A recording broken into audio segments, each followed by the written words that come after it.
नमस्ते।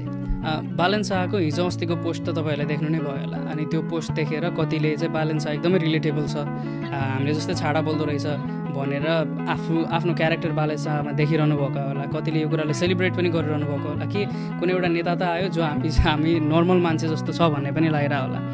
र कोही मान्छेलाई फेरि त्यो पोस्ट देखेर देशको एउटा काठमाडौँ सहरको मेयर जो चाहिँ अरू धेरै मन्त्रीभन्दा पनि पावरफुल हुन्छ त्यस्तो गरिमामय पदमा बसेको मान्छेले चाहिँ यस्तो पोस्ट नगर्नु हुने, यस्तो उशृङ्खल भाषा प्रयोग नगर्नु पर्ने भन्ने पनि सोचिरहनु भएको होला।